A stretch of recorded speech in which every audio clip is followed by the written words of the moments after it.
नमस्कार दोस्तों, आपका स्वागत है आपके अपने YouTube channel the missing street पर। आज मैं फिर आप लोगों के लिए एक दिल दहला देने वाली कहानी लेकर आ गया हूँ। अगर आप हमारे चैनल पे नए हैं तो हमारे चैनल को जरूर सब्सक्राइब करें। तो ज़्यादा टाइम वेस्ट ना करते हुए बढ़ते हैं आज की कहानी की तरफ।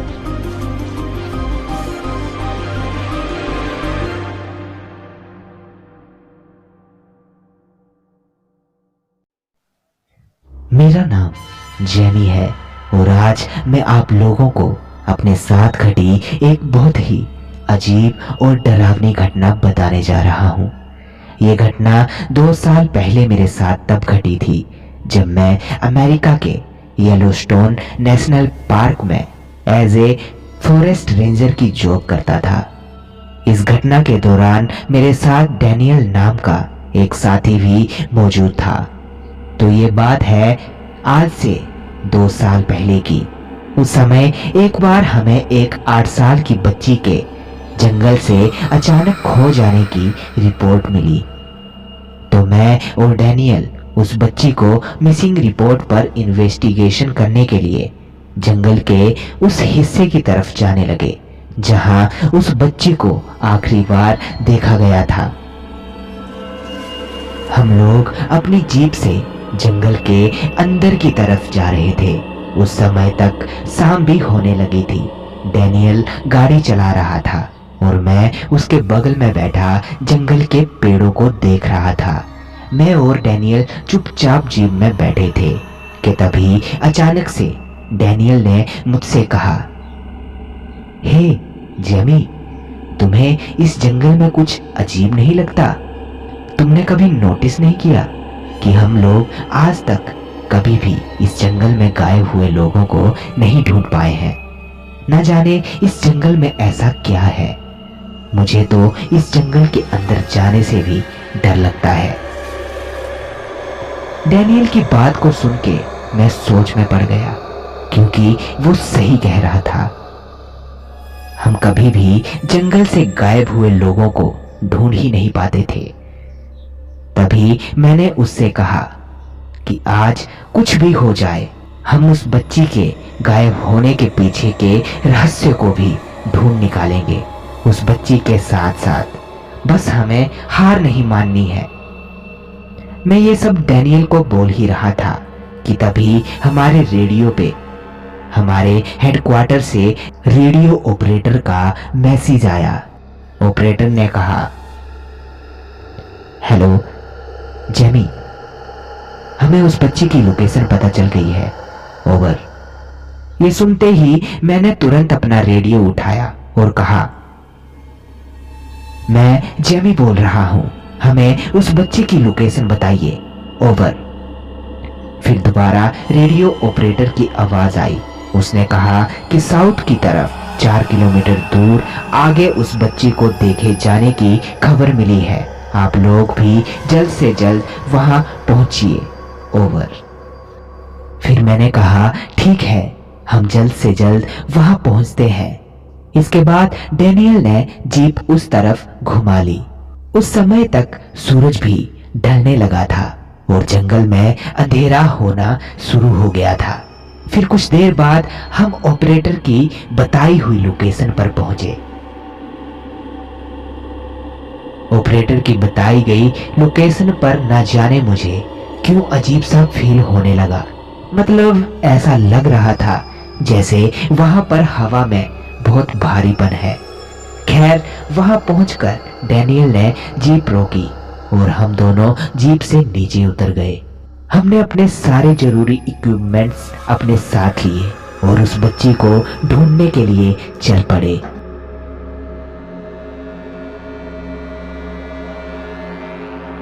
इस समय जंगल में काफी अंधेरा हो गया था, इसलिए हमने अपनी फ्लैश लाइट जला ली और फ्लैश लाइट की रोशनी में ही हम दोनों उस बच्ची को ढूंढने के लिए उस जंगल के अंदर जाने लगे।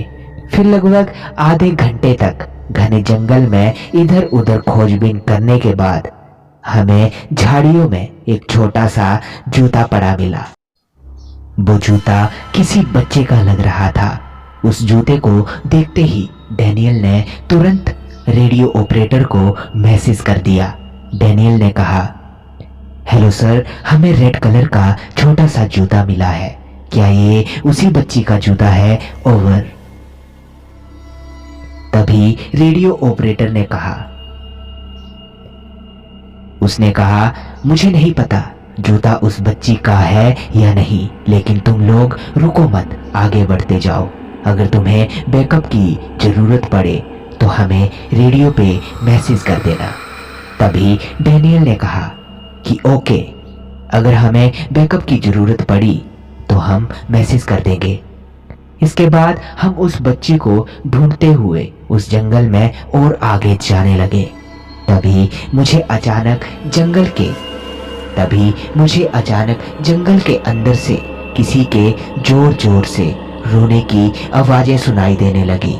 मैंने डैनियल से पूछा, क्या तुम्हें भी किसी की रोने की आवाजें सुनाई दे रही हैं? तो उसने कहा, मुझे कुछ भी सुनाई नहीं दे रहा है, शायद तुम्हारा वहम होगा। उस जंगल में कुछ अजीब सा ही सन्नाटा सा छाया था।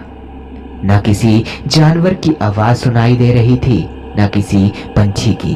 तभी अचानक से हमारे सामने से किसी चीज के गुजरने की आवाज सुनाई दी।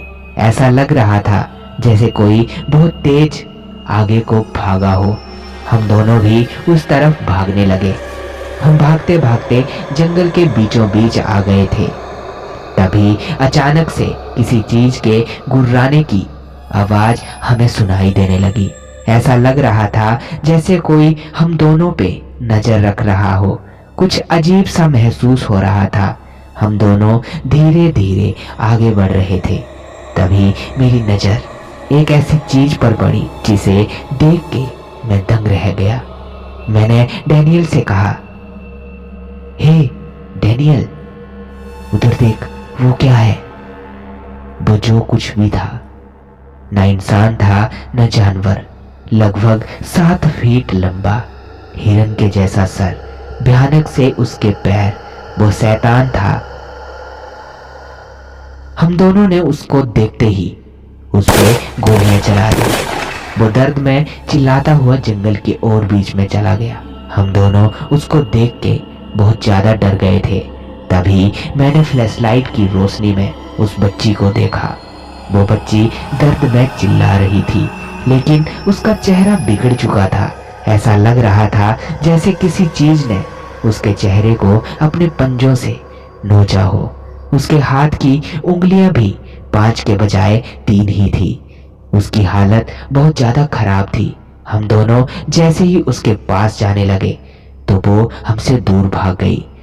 हम दोनों उसके पीछे पीछे जाने लगे। हमने रेडियो ऑपरेटर को मैसेज दिया कि हमें बैकअप की जरूरत है, लेकिन हमारा रेडियो चल ही नहीं रहा था, वो बंद हो चुका था।